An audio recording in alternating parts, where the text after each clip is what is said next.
Fala pessoal, tudo bem? Bem-vindos ao nosso vídeo número 17 da série Building Public, que estou eu e o Pedro construindo uma loja do zero, passo a passo. Nesse vídeo a gente vai falar sobre frete. Então a gente vai explicar para vocês como que funcionam transportadoras, correios, integradores, soluções que também intermediam frete. Pedro, tudo bem?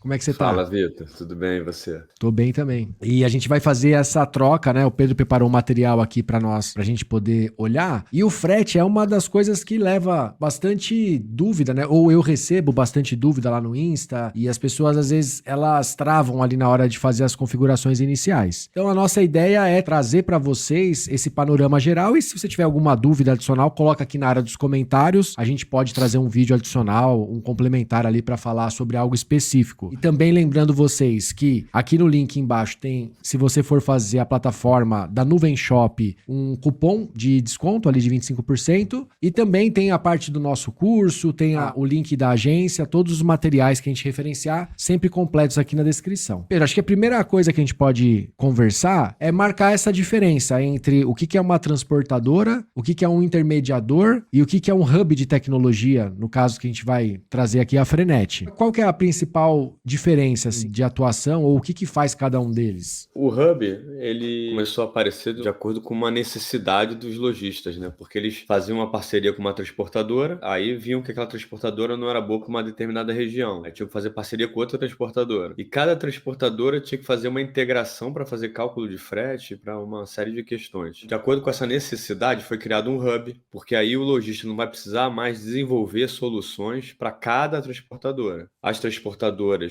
desenvolvem a comunicação com o Hub e o lojista contrata o Hub e esse problema está solucionado. Os intermediadores são diferentes. É uma empresa que faz um guarda-chuva, ela faz o contrato com todas as transportadoras e o lojista contrata esse intermediador. A Frenet, que é o Hub mais popular aí, né? Hoje já faz esse trabalho de intermediação também, que é o caso do Envio, que são os intermediadores, né? Melhor Envio, Manda Bem, Cangu e o Frenet também faz esse serviço agora. Então, galera, se você que está assistindo ficar nessa dúvida, foi uma das coisas que me trouxeram lá. A Frenet é o melhor desses exemplos, na minha opinião, para a gente conseguir marcar essa diferenciação. Então, imagina assim, ó, você vai fazer o envio dos seus pacotes para determinadas regiões. E aí você contrata, eu vou chamar aqui, né, de transportadora, e eu vou citar uma que eu já trabalhei, que foi a FM Transportes. Então, vamos supor que eu faço uma contratação com a FM. Eu posso fazer isso diretamente aqui, então eu faço contato com a transportadora, eles disponibilizam para mim uma tabela, né? Então seria uma tabela de frete. E aí eu configuro isso na minha loja. Na hora que o cliente acessar essa parte de frete, ele vai colocar o CEP e aí vão ter os preços ali, determinadas faixas de CEP por peso, cubagem e regiões. O Pedro muito bem explicou para nós. Começa que várias transportadoras, já de log, acho que era uma bem conhecida, você tem opções diferentes de precificações diferentes. Então, para você, lojista,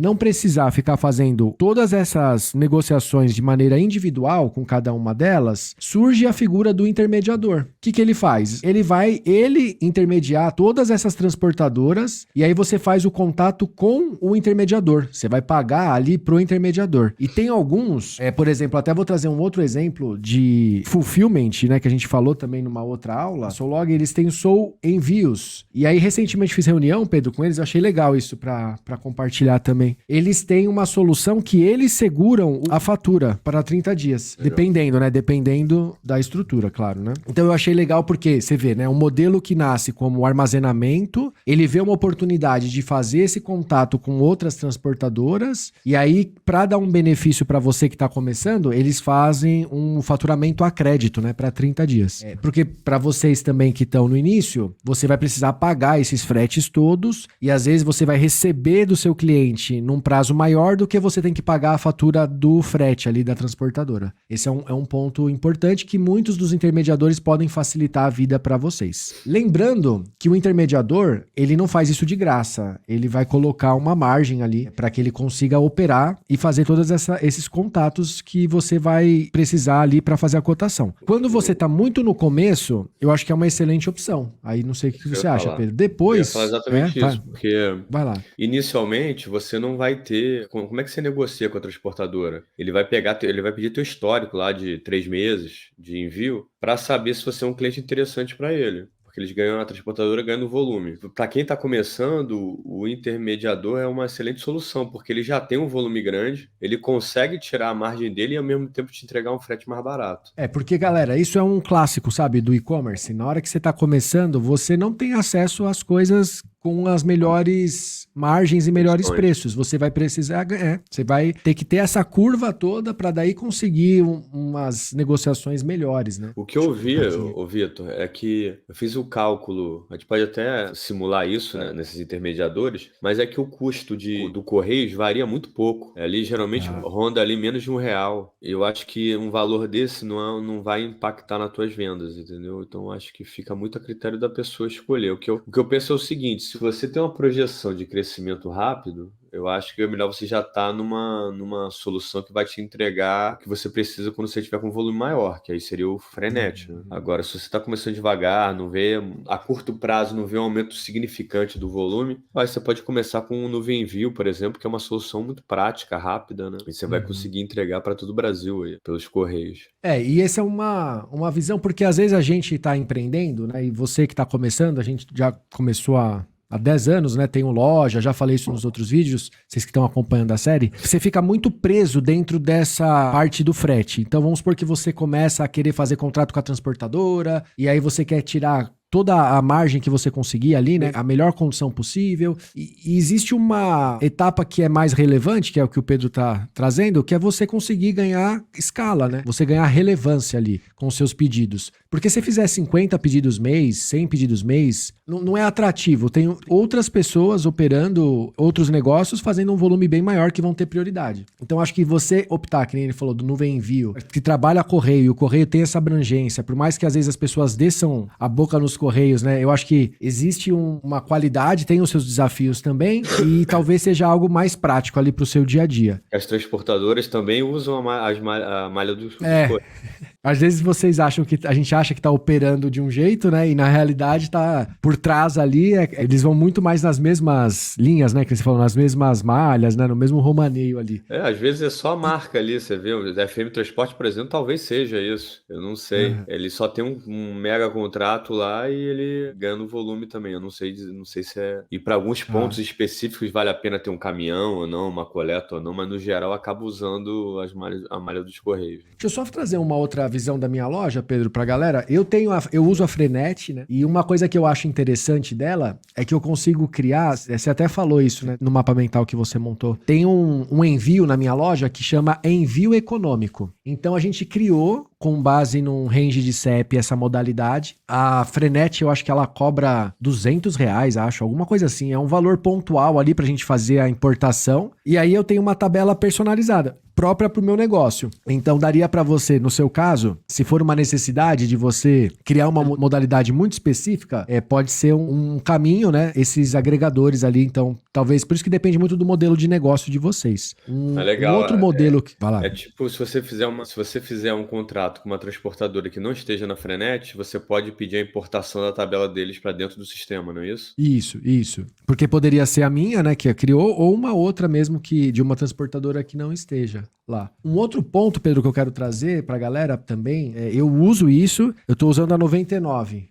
Que é 99 táxi. Existe uma modalidade de frete expresso. Toda vez que a gente pensar na parte de estratégia ali do frete, tem duas variáveis que vão impactar sempre a percepção do consumidor, que é o prazo de entrega e o valor que você vai cobrar ali. Então, por exemplo, se você trabalhar um frete expresso de 3 horas para entrega ou 4 horas, no meu caso são 4 horas, na verdade é pedido que entra até às 10h30 do mesmo dia, pago no cartão, a gente faz a entrega à tarde. E aí o cliente ele tá disposto, porque o que isso quer dizer? Que ele tá fazendo uma compra emergencial. E se ele tá fazendo uma compra emergencial, o critério de decisão dele não tá sendo tanto o preço, tá sendo a velocidade com que você consegue disponibilizar aquela mercadoria. Então a gente precisa entender essa mentalidade do consumidor na hora que a gente tá fazendo esse desenho. Por exemplo, no nosso caso, que a gente tem o frete do envio econômico, ele é um frete que a gente vai usar a malha dos Correios, porém o prazo de entrega dele é maior em relação a um PAC. E aí o consumidor, talvez ele não esteja querendo tanto o prazo, né? Ele está querendo mais o preço. E aí ele vai para essa modalidade. Já o que está precisando do produto vai para o modelo expresso. Minha sugestão, que você daqui a pouco, que quando a sua operação estiver maior, pensar nesses mix, né, de envio ali na hora de você fechar a sua tabela e a sua estratégia de frete. Outra coisa que eu quero trazer também, eu participei de um evento e tinha um lojista muito grande ali de uma loja, não vou só falar o nome porque, enfim, ele tem também uma parceria com a Uber e nessas entregas dele, ele trabalha no segmento de presentes. Ele consegue até gerar uma receita frete. Então, o valor que ele paga para uma entrega expressa é menor do que o valor que ele cobra do consumidor e o consumidor paga por conta do perfil do produto dele. No meu caso também poderia, porque é ração, a pessoa não tem como ficar sem ração. Né? Eu já vi, esse é um tema polêmico, né? Muitos lojistas pensam que o meu negócio não é de frete, então eu não quero ganhar sobre o frete. Eu quero entregar o menor frete possível, desde que isso não vire um custo para mim. Mas é legal também ter essa outra perspectiva, né? De que pode virar uma receita também, se você tiver um volume muito grande. Eu acho. Porque às vezes você vai, na hora que você faz a composição da estratégia, né? Você pode... É tudo percepção, né, gente? A gente tem que entender que o consumidor, o consumidor, eu, Pedro, e você que está assistindo esse vídeo, não é uma ciência exata. Eu, por exemplo, também sou sensível a essas variações. Às vezes você tem um produto com um valor menor, que é um produto de emergência, só que com o frete, por exemplo, produto de farmácia, para você receber na mesma período ali, você está disposto a pagar. Então, a margem que você ganha no frete pode ser até melhor do que a margem do produto. E isso você vai testando. Você vai experimentar aí no seu negócio para ver onde que dá. Vou trazer outro bastidor meu também. Oi. Eu acho que não tem certo e errado, né, Vitor? Eu acho que o empreendedor ele tem que descobrir um caminho para tornar aquele negócio saudável e, ao mesmo tempo, ser ético, né? Ser correto, que é difícil, né? Até pensando, pegando esse gancho, Pedro, eu vou trazer duas situações reais aqui da operação da VegPet. A primeira delas, a gente recebeu diversos aumentos da ração, que é o produto principal que a gente comercializa. Né? E por muitos anos, acho que isso mudou recentemente, a gente, por ter um produto base vegetal, a gente tá nessa linha do vegetarianismo, tem essa questão filosófica, posicionamento individual meu, visão de mundo. Eu sempre optei por tentar não repassar esses aumentos, para deixar o produto o mais acessível possível. Então, o que isso acontece? Aí, indo de encontro com o que você trouxe, Pedro. O meu negócio, ele sofreu. Vai ficando, cada aumento que eu recebo e eu não passo pro consumidor, eu tô mais próximo de uma inviabilidade financeira. Então, o que acontece? Não é que a mentalidade, às vezes, vou trazer o exemplo da pandemia. Os empresários agora, eles estão aumentando para fazer ainda mais lucro em cima de uma situação crítica. Isso é um exemplo que está numa ponta ali da corda. A outra é você poder repassar as correções e até mesmo colocar uma margem de lucratividade para o teu negócio que você consiga manter o negócio. Porque só para tentar ser conciso e fechar esse raciocínio, imagina então qual que é a minha missão, minha filosofia? Disponibilizar produtos base de vegetal para os pets. Tá, legal. Só que se o negócio quebra, essa filosofia foi por água abaixo. Então, assim, você vai ter que sempre ponderar, que nem o Pedro falou, você tem que fazer a melhor estratégia que você conseguir para deixar o seu negócio o mais rentável que você puder, dentro de uma ética que é a ética que faz sentido para você. E que também o consumidor esteja disposto a pagar, porque você pode falar, então vou repassar, só tem o meu produto de ração vegana, eu vou colocar o preço que eu quiser. Pode colocar, mas existe o produto substituto, pode não ter o concorrente direto, mas a pessoa, ela tem uma elasticidade ali de compra, né, Pedro? Você tem que equacionar bem essa lógica de mercado aí, né? Porque as pessoas tem que ter capacidade de comprar aquilo ali, né? Tem que estar de acordo com a tua concorrência também, quando tem. É um ecossistema complexo, né? Não é simples. E aí o outro exemplo que eu ia trazer para vocês, agora de frete, puxando para esse tema da aula, eu tenho cliente, por exemplo, da região Norte e Nordeste, que compra uma ração, a ração custa ali seus R$280, e eu já tive casos do cliente pagar R$250 de frete. Aí você fala, mas como assim? E a justificativa, né, que eu tenho ali, olhando esse perfil de compra, é que aquele consumidor, ele compra uma ração que são as medicamentosas, rações que são já por essência com um valor bem diferente do que ele pagaria na minha loja. E aí, comprando na loja da VegPet, pagando esse frete, ainda fica mais barato do que ele consegue acessar esse produto lá na região dele. Só que eu sei que eu tô perdendo venda com isso. O frete, eu diria que é o primeiro critério de decisão de abandono de carrinho. Então é muito importante que vocês consigam fazer esses testes todos e experimentar, não ter medo de reajustar. Eu eu reajustei tabela de frete recente, eu vou repassar um aumento recente. Você fica, às vezes, muito bitolado na concorrência, e aí a tua operação, ó, vai murchando, daqui a pouco você tá pagando para trabalhar. Tem que tomar cuidado mesmo. Bom, falado disso, Pedro, o que é o outro ponto, né, que a gente tinha planejado aqui para aula? Quando a pessoa tá no início, provavelmente você vai levar a tua mercadoria e os teus produtos até a transportadora, seja o balcão dos Correios ou então um ponto de coleta da transportadora. E aí você falou do Nuvem, era um Nuvem Pago? Que tinha o critério lá do envio? Tá. De coleta, você tá falando?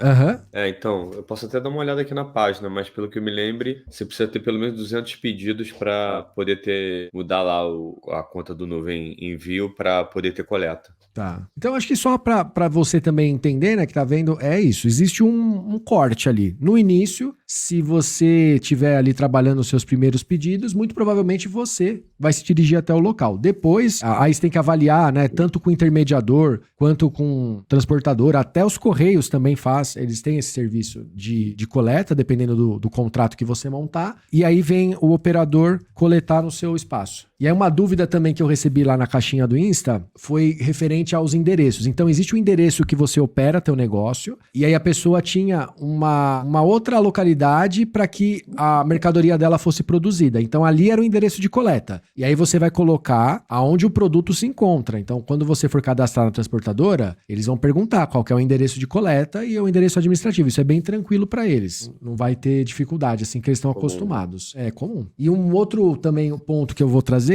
é que todas elas têm o que a gente chama de tabela de frete. E não tem nada de estranho numa tabela de frete. Via de regra, eles separam por estado. Então, imagina uma planilha de Excel e aí nas abas aqui embaixo, os estados. E aí pode ter a região metropolitana e aí as faixas dos CEPs, a cubagem, né, que é o peso e as medidas e o valor que você vai pagar. E aí depois tem aquele mesmo estado, as demais regiões. Então, normalmente funciona assim. Região metropolitana vai ter um valor, demais regiões vai ter outro valor, cada um dos estados que você vai trabalhar. E aí vem a grande polêmica que a gente viveu e acho que vai viver ainda por um bom tempo, né? Que é o tal do frete grátis, que não existe, né? Então você que tá vendo essa aula, você já sabe que não existe frete grátis, né? Isso nem combina, né? Você vai sempre, alguém tem que pagar esse valor. Só que agora a gente vai colocar o chapéu do consumidor, e eu sou um desses, quando eu vou comprar, eu não aceito pagar um frete alto. E aí, Pedro, o que você acha pra galera que tá no início ali, dá frete grátis, não dá frete grátis? Você tem alguma opinião ali, uma visão sobre isso? Eu acho que é uma proposta comercial que funciona, né? Você tem que ter, mas você tem que calcular bem isso para ver se vale a pena o ticket que você vai fazer essa venda, né? Se a margem justifica se você pagar esse frete, né? Você tem que entender que quem tá pagando é você, você tá tirando isso da tua margem. E aí você tem que ir lá na tua planilha financeira, você tem que ter teu custo de frete lá,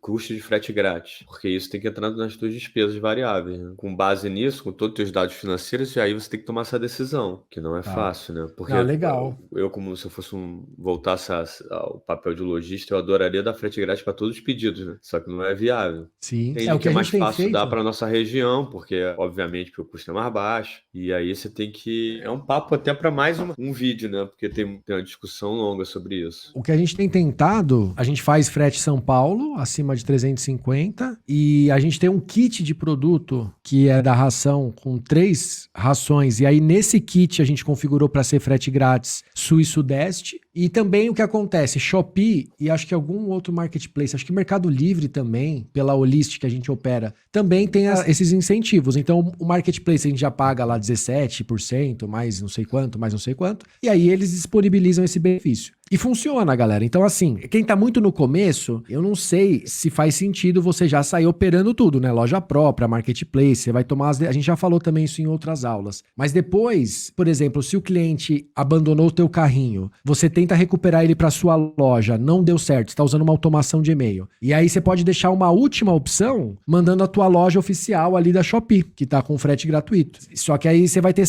sempre essa análise, né? Que no meu caso, eu tenho marca própria de produto, então se comprou na Shopee ou comprou na minha loja, beleza, sabe? É vitória pro meu produto. No teu caso, que tá começando, talvez você não tenha marca própria, enfim. Aí também, como o Pedro falou, é assunto para um vídeo inteiro, só de estratégias de precificação e essa parte mais financeira, né? Eu acho que o ticket tem que ser alto, né? Para viabilizar isso. Até porque o consumidor ele pode se juntar com outras pessoas para fazer uma compra, para aumentar esse ticket. Ou então, se ele faz compras recorrentes, ele comprar para 3 meses, para 2 meses. Então, eu entendo que você só chega num valor sentando na planilha financeira, né? Para entender suas margens e saber que custo variável que você pode ter disso aí.